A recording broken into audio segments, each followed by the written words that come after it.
Ayah saya meninggal saat saya masuk pesantren. Dan baiknya saya rasakan luar biasa. Beliau mengajar di musalla kecil dulu, sekarang jadi masjid. Itu saya selalu di bawah. Beliau mengajar, saya tidur. Sekarang gantian, saya mengajar, beliau tidur. Dan kadang di pangku, gendong sampai pulang. Saya pernah sengaja pura-pura tidur untuk ingin tahu apa yang dikerjakan ayah saya di jalan.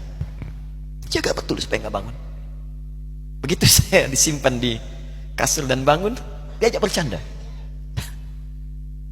Saya mau masuk pesantren, beliau nggak sempat ngantar. Saya bertemu, beliau menangis, peluk saya, minta maaf, nggak bisa ngantar ke pesantren. Saya belum mengerti apapun saat itu.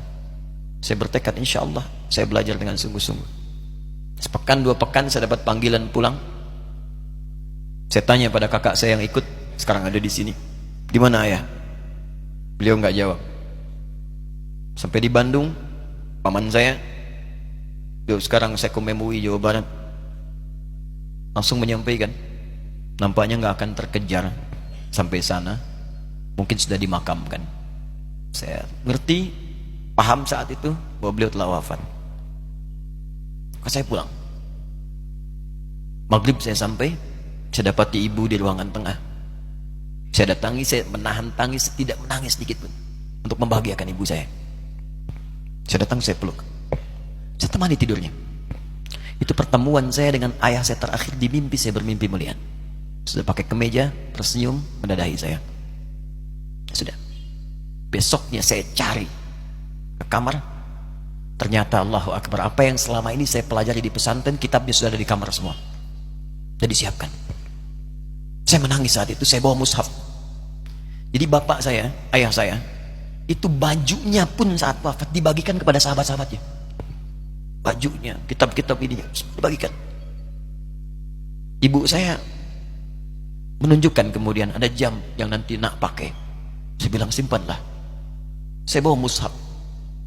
Dengan mushaf itu saya duduk di ruangan tengah, saya menghadap ke kiblat dan saya mohon kepada Allah, ya Allah, saya tak punya kemampuan lagi membahagiakan ayah saya saat hidup di dunia, tapi mohon jadikan setiap huruf dalam Al-Quran ini, ya Allah, pahalanya mengalir untuk ayah saya.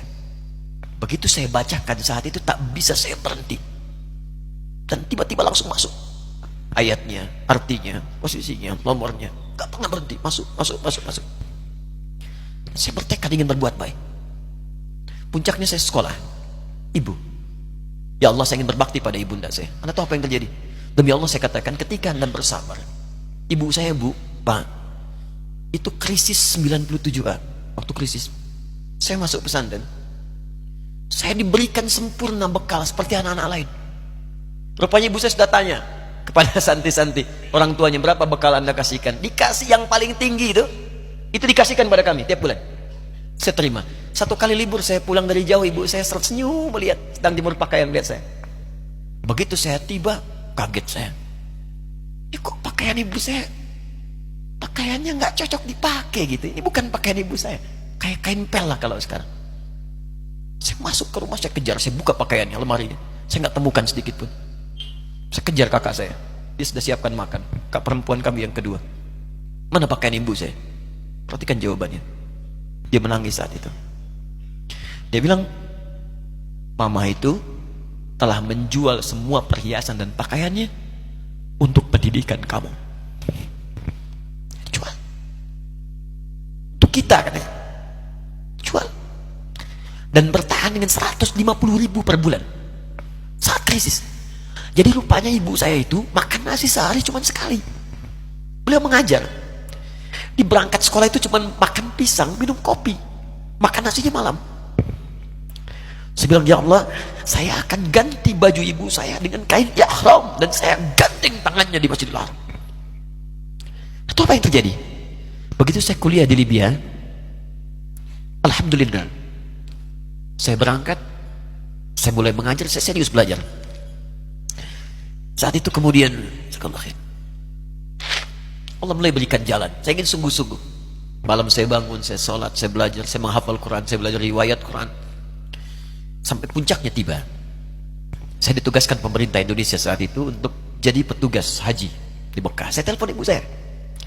Saya bilang, Ma, saya insya Allah akan haji 2010. Saya telepon Februari saat itu.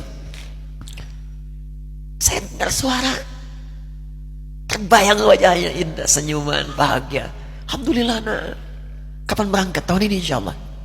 Saya bilang, dan saya tidak akan pernah berangkat kecuali mama pun akan berangkat. Terdengar nada pesimis tapi senyum. Dari mana katanya? Allah akan kasih, saya bilang. Saya sedang bekerja berusaha karena Allah. Mustahil Allah akan sia-siakan gitu. Berapa butuhnya? Porsinya 25 juta. Kapan harus ada? Bulan Juni. Ya, jadi dari Februari ke Juni itu. Ya, Juli bukan Juni, Juli. Ya, jadi saya masih ingat tuh bulan 7 5 bulan tuh. Saya ibu, Pak, nabung saya. Saya beli tabungan, saya niatkan untuk ibu saya haji. Bulan Juli masih setor 25 juta. Jadi semua tabungan masukin situ. Ada yang ngajar ngasih, masukin situ. Masukin semua. Tepat sepekan sebelum itu kemudian didaftarkan, saya buka tabungan. Allahu Akbar, karunia Allah luar biasa. Tadi butuh berapa? 25 juta. Begitu dibuka, Masya Allah, 1 juta. Karena beasiswa nggak banyak, 1 juta.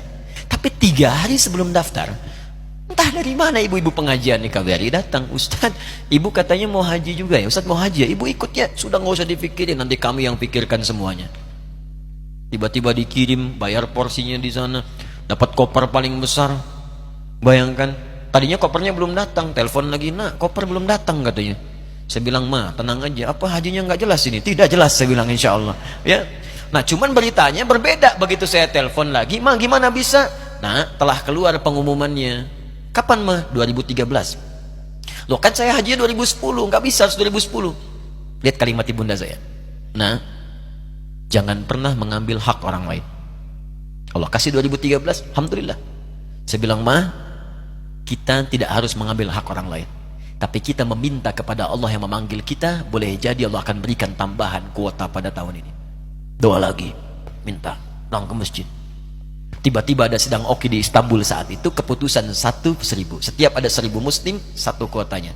Saat itu Indonesia dapat tambahan 22.000, termasuk ibu saya ada di situ. Ya, acara malam Al-Qadar 27 Ramadan, malam masih ingat betul, saya jadi MC dengan rektor pada saat itu. Saya nggak pernah bawa handphone, tiba-tiba handphone itu saya bawa, berbunyi kemudian telepon itu. Saya minta pada rektor izin, saya angkat dulu, diperkenankan. Saya kemudian ke belakang masjid, saya angkat. Tiba-tiba saya dengar suara sudah menangis. Nah, katanya, kenapa, Ma? Alhamdulillah, Mama bisa haji. Ternyata kuota itu termasuk ibu saya. 5 bulan, Pak.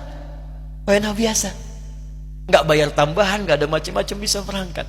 Begitu saya berangkat duluan, saya tungguin betul di apartemennya, di maktabnya sampai datang. Begitu sudah datang, saya nggak sapa. Saya lihat dari jauh. Bahagianya saya bisa mengganti pakaian tadi yang lusuh dengan kain ihram. Saya perhatikan, saya ikuti dari belakang. Di lift, saya ikuti. Di jalan, saya ikuti. Begitu sampai Masjidil Haram, saya gandeng tangannya. Ma, kita sama-sama. Labbaik Allahumma labbaik. Labbaik la syarika lak labbaik. Saya tawaf, saya gandeng ibu saya lindungi supaya dapat kenikmatan dalam tawafnya. Begitu saya rasakan bagaimana Sayyidah Hajar bekerja keras untuk Ismail. Saya balas di situ. Saya gandeng tangan yang kanan. Saya minta pada Allah, muliakan ibu saya, ya Allah, muliakan ibu saya, muliakan, berikan saya kesempatan membahagiakannya. Cuman yang kanan digandeng, yang kiri kosong, karena sudah tidak ada. Jadi ketika Anda belajar pun untuk menjadi ulama, Allah akan muliakan Anda. Orang tua Anda akan dapat bagiannya. Yang hafal Quran itu Musa, yang bisa haji bapak ibunya. Kemarin saya jadi Amirul Hajj dari kedutaan Saudi berangkat, membawa 350 orang rombongan. Siapa yang saya bawa? Ahli Quran, yang hafal Quran anak-anaknya. Ahmad Kamil, yang haji, pengajarnya, murabbinya, ibunya, temannya, banyak yang berangkat. Yang berangkat siapa? Calon ulama. Dijadi ulama itu, jangankan sudah jadi, kalau benar caranya, baru bergerak pun Allah pasti akan jaga. Kalau benar caranya. Di satu pertanyaan tadi, pilih mana orang soleh atau ulama? Jangan pisahkan. Karena jadi ulama itu adalah tingkat tertinggi bagian dari orang saleh. Jadi mesti ada yang jadilah di keluarga. Pilih satu mungkin ahli Quran, dua ahli hadis, yang lain dunia, tapi dunia diniatkan membantu ibadah. Jadi arsitek buat bangun masjid, bangun pesantren, pahala banyak. Insya Allah akan dibuka oleh Allah, insya Allah.